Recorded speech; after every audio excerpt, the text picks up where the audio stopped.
Ajiraka kuno jazan ka gaafate waan Afgaanistaaniin godhanni yaadata seenaani gaafa addunyaa bulchaa turte sana Raashiyaani biyyi isiin bulchitu gaafas biyya 25 keessa irrayyeettiin ammoo Afgaanistaaniin falmachuudhaaf kaate kaa gabrummaan jabaannaani maaltu jabaata jettaniiti yoo jiraate imaanni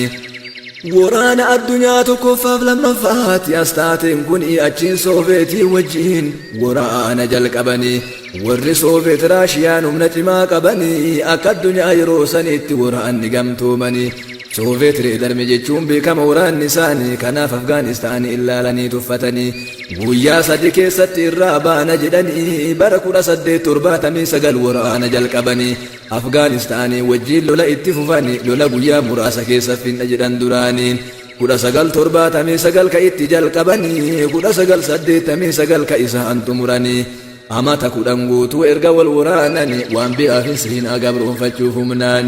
humna namaaf qabeenya hedduutti kasaaranii Afgaanistaaniin lolaan to'achuu dadhabnaanii mootummaa addunyaa guutuu ta'uu wajjiin isaanii furdatanii firee silaa waa naman qurxatanii qallatanii firee silaa waa naman hanqatanii warra Afgaanistaan Sooveetiin booda injifannaanii jaarri Sooveet dubbii kana ol baasuu qaanfannaanii biyyi isaan gabromsan laaftuun Afgaanistaaniin Sooveetiin injifatte jechuu dubbachuu saalfatanii dhugaan kaleenxiitti afaan illee qabnaanii fuuldura addunyaatitti kan isaan wal waraananii battaluma sanitti harkaa baate biyyi 25 warri Sooveet boodarraa akkasitti kufnaanii bilisummaa argatte gaafas Afgaanistaaniin boqannaa biraa jalqabde ammallee addunyaanii warri itti aanee dhufe mirga jecha afaaniin jarri erga kunuunsu sun irraa yaasee ilkaanii boodarra itti tare jarris Afgaanistaanii boombii sanyii namaa balleessu irratti gadhiisanii lubbuu miliyoona lakkaa'amu al tokkotti alaakanii agaarraatti nama qaama hir'uutu dhalata biyya sanii qilleensi jijjiiramee summiidhaan argananii oksijiinii faalamee sababa boombii sanii akkam biqilli godhe sanyiin dhala Afgaanistaanii laamshoo baay'atu har'aa ilmaan isaan dhalanii vaayirasii kana ture kaleessa yoo beeytanii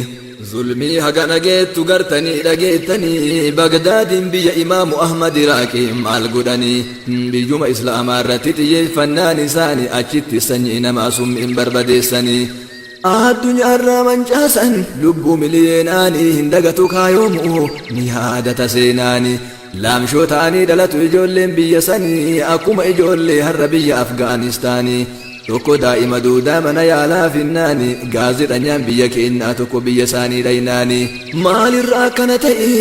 jedhe abbaa gaafannaanii itti mi'achi jedhe lammii Iraaqii inni ilmaan nurraa dhalatu laamshoo irra baay'inni summii nu gadhiisanii kanaaf ammoo sababni yoo qabeenya qabaate haga tokko yaala namni anammoo mana gurguradhee fide jedheetti himnaanii namtichi waan ta'u dhabee ija guute imimmaanii intarvii godhanii fi gadhiisan miidiyaanii uba qabdu sila isin akkana turte addunyaani makhluuqa zulmiidhaanii dachee yaabbate duyda bakka yaanne nu geesse hawwiin keenya guddaa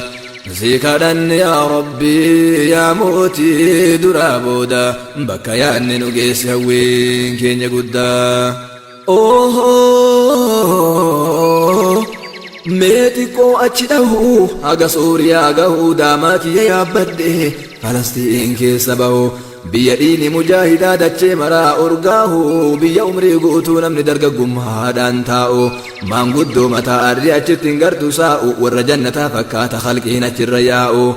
ummata dardara umriin isaanii walqixxaahu anin garre jaranaa ummata akkas qabsaa'u ilmaan isaanii guddatee ganna dullummaan gahu rasaasa Israa'eliin addunyaa irraa ka'u kaleessa itti galtee hadda abbaa biyyaa ta'uun argaa jirtarree har'a ibiddaachiin bahu ibiddi Israa'el lafi ijoollee Falastiin malee bobahu lagni Israa'el dhiiga ijoollee Falastiin malee yaa'u zaalima taanaan akkasitti xinnaanoon gahu dhugaan gaaf tokko galgallisaa yoo gahu gaafa aduun bilisummaa gara dacheetti bahu gaarreen dachee hunda irraa gara dacheettan ga'u hangaasuu bilisummaa ka addunyaa naannahu barii barraaqa gaafasi kan mujaahida ta'u nagarsiisi yaa Allahu yaa mootii duraa booda bakka yaanne nu geesse hawwiin keenya guddaa yaa ijoollee Falastiin shabaaba dargaggeessa rabbiin naafaa taasisu du'atii isin keessa kana caalaa isin bira turuuf yerootu na daangessa amma gara sooriyaatti ofirraa na geegessa irra turtarree qabsoo itti beeytan kaleessa isiniif haarawaa miti addunyaa hunda keessa mee amma karaa kamtu sooriyaatti na geessa waa'ee sooriyaa kana akkam jedhee barreessa sagalee nuun hangahu maal jedhee sagaleessa dubbachuudha ol ta'e arraba koo madeessa hujii harka salphinnaa kamimne baana keessa lafeen ilmaan sooriyaa bakki dhabamteessa facaate akka callee addunyaa hunda keessa barbadaatti naqanii lafarraa barbadeessan jalaan waraana taankiin gubbaan bombeetti roobsan biyyuma isaanii irratti akkas isaan gabroomsan lafee ilmaan isaanii akka gaazaa bobeessan kan biyyarraa baqatee mimmaan dhangalaasa cinaa achitti gatee meeqa dhufe qaamasa kaan lukarraa jiranii kaawwan ammoo harkasa gaafni harkaa lukasan isaan galchan ni dhufa guyyaan jazaa rabbi kafala taree miskiinni qabeenya isaa kaleessa waadaa galii dubbisaa keeyyatasaa rabbiin waa namaa miti ni guuta beellamasaa meeshaa masaan addunyaan gubansan qabee harkaa dhaamsa teeknooloojiin jaraa kun baduu nutti meera ergamaansaa dhufuusaallee nutti me'e hayyuun harraaf kaleessaa meeshaan tokkon dalagu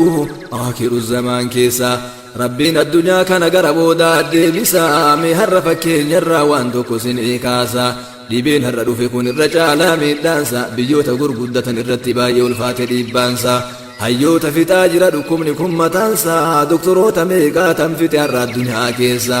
beekaa tokko dhabuunuu kasaaraa meeqa geessa meegama ikoonomiitiin haasenne ilaallu keessa ikoonomii addunyaa dhibbentaadhaan gaccabsaa warra qabeenyaan guddatee samiirra guluftu fardoonsaa waggaa dhibbaan duratti guddatan akka dansa guyyaa dhibba sunga hin gaafachiise gargaarsa nama rabbitti amaneef mu'jizaa mataansaa laalaa gara boodaatti addunyaa maalittaansa jabeenya ilma namaati haganuma quwwaansa qabeenya ilma namaati haganuma quwwaansa na jalaa uwwaa tartuu yaa jarana quwwaamsa warri addunyaa tana guddoo seetan kaleessa isinin sodaachisin zeeroo iccitiin isaa wamaan jiran ilaala baatirii itti ibsa imaana keessan cimsaa ol ka'aa lafaa duydaan bakka yaanne nu geesse hawwiin keenya guddaa si kadhanne yaa rabbi yaa mootii duraa booda bakka yaanne nu geesse hawwiin keenya guddaa si kadhanne yaa rabbi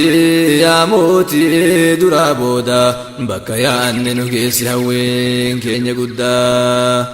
gaafa rasuulli rabbii addunyaa bulchansanii waggaa 23 bara hooggansa isaanii dippiloomaasii waraanaan hooggananii walitti gaffuun aree lafa jira seenaanii lubbuu namaa yoon fixe inni miliyonaani shororkeessanuun jette har'a kun addunyaanii maalirra dhaabbataniiti maaltu jira ragaanii dubbiin tun eenyuun fakkaatti sila har'a la'allaanii eenyuun jedhamuu qaba jechi kun faallaasani gaafa rasuulli aangoo irra jiran namni dhume waraanaanii walii galatti nama 735 waggaa 23 ta'uu wajjin kan isaan hooggananii kaafira muslimarra ayyisunuu gara lamaanii mootummaa addunyaa guutuu ta'uu wajjin isaanii akkana biyya bulchaa hooggansi bilchaataanii addunyaa guutuun isaa biyyuma takka yoo laaltanii qaroomaarraa kanaa walii yoo madaaltanii wama biyya keenya keessa ta'e si yaadachiisanii eeltiraa fi Itoophiyaa gidduutti namni dhume waraanaanii nama 70 ol akka jedhu seenaanii 770 wal bira yoo laaltanii akka addunyaa guutuutti ammoo yoo madaaltanii miliyoona 100 lakkaa'ama lubbuun isaan hobbaasanii mee dhugama dubbadhaa eenyu shororkeessaanii eenyu hayyuun siyaasaa biyya bulche obsaanii kan ammoo lafa kaayuu dandeenya ragaadhaanii lola addunyaa tokkoffaa keessatti namni dhume waraanaanii miliyoona 40 akka jedhu seenaanii lola addunyaa lammaffaa keessatti dachaasanii nama miliyoona 70 haga miliyoona 85 waggaa 4 keessatti lafa barbadeessanii kunis sababni ta'een sochiinaalee jarmanii amantii babal'ifachuudhaaf addunyaa irratti humnaanii qabeenya namaa saamuuf ammallee gama kaaniin abbootiin irree awurooppaa ka'an wal gurmeessanii beeytan bara kulanii jala turte addunyaanii koloniyaal riivalaris of yuurooppiyaan paawursi jechuudhaanii humnaan nama gabroomsu irra wal dorgomanii biyyoonni 7 awurooppaa koloniin beekamanii ingilizii faransaa beeljeemiif jarmanii ispeenii fi poorchugaal ammallee xaaliyaaniin bara liibiyaan lolan bara Umar Muktaar sanii leenca gammoojjii saniis gaafa san ajjeesanii ingiliza dadureen British jedhamuudhaani zasanni barseetis on the British Empire jedhama barasaani aduun hin dhiitu jedhama on the British colony jechuun bahaa dhihatti addunyaa gabroomsanii biyyoonni Afrikaa hedduun harka kolonii isaanii akkasuma kolonii jaraa jala turte Ameerikaanii yeroo Afrikaa guyyaa achi ammoo halkanii biyyi aduu wal faallaa dhiitu Afrikaaf Ameerikaanii al tokkotti kolonii British jala gallaani kanaaf aduun hin dhiitu jedhama on the British colony walumaa gala seenaa addunyaa kana laallaani sirna nabi Muhammadiin wal biran madaallanii hin jiru mirgi dhala namaaf isaan nurra laatanii eenyu akka fixe agartarree lubbuu miliyeenaanii mee dhugama dubbadhaa eenyu shororkeessaanii eenyu hayyuun siyaasaa biyya bulchoofsaanii seenaa turii maal qabnaa maaliif nu xureessanii maal balleessee muslimaa lafarraa balleessanii akka guutuu addunyaatti har'a karoorri isaanii lafarraa nu balleessuudha tasuma sanyiidhaanii bilyeena lama tuqaa waygeenaree baay'innaani tokko sadaffaa addunyaa kanaa tarra islaamni addunyaa bareedduu tana diiganii tam ijaaruu deemanii ummata addunyaa dursee kaleessa qaroomaanii